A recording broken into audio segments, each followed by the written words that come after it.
Hi, my name is Thomas Canro, and I'm going to be presenting my research on cloud architectures.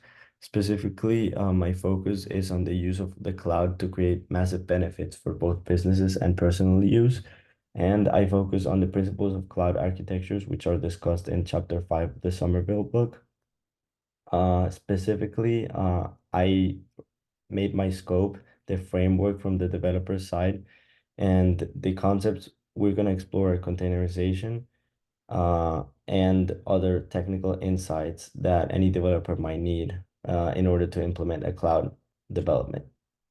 So for my primary sources that I used for the research, I used the following IEEE conference papers because these were the most trusted that I could find. Cloud Computing Architecture, a Critical Analysis, Docker for Multi-Container Web Applications, Cloud Native Applications, and Cloud Migration, the good, the bad, and the points in between.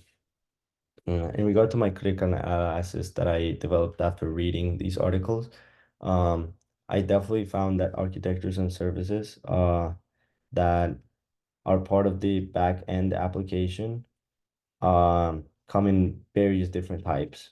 For example, infrastructure as a service, software as a service. These are some of the main types, and depending on the application, they each have a specific purpose.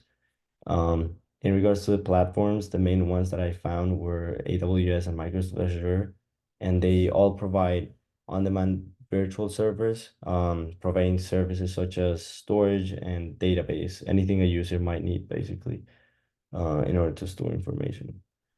And then I also found that container technology was a way of basic optimizing this whole process without doing virtualization, which would slow down the process. Containers are portable environments that package software and its dependencies. And then in this same line, I encountered Docker, which containerizes applications, ensuring consistency across environments, allowing for efficient scaling. This would make it very easy for anybody, regardless of if you're in a Mac, Windows, Linux, to just package whatever software you have and run in a different computer, which is very valuable, especially today.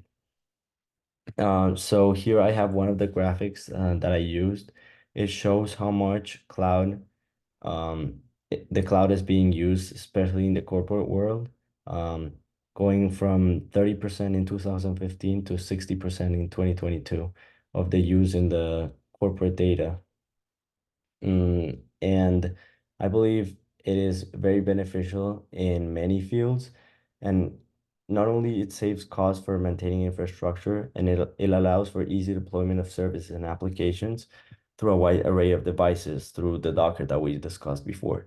From the programming side, there's several tools that make integrating the cloud much easier than it was ever before.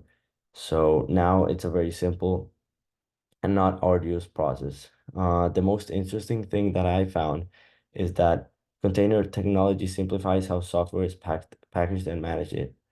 So it makes it easier to deploy and scale applications consistently through different environments. Basically, I feel like this simplifies modern development by a lot. Um, Finally, we have some graphics that display basically the workings of the architecture from the back end to the front end, as several back end services can be hosted in the cloud. Here we have storage infrastructure, um, runtime cloud, and these services end up going through the internet to the client front end. And then here we also have another graphic that shows some of the working of Docker, where you use a Docker image called a Docker daemon, and it's gonna basically abstract all of this process that we mentioned about building your whole application and its dependencies and store it in a container.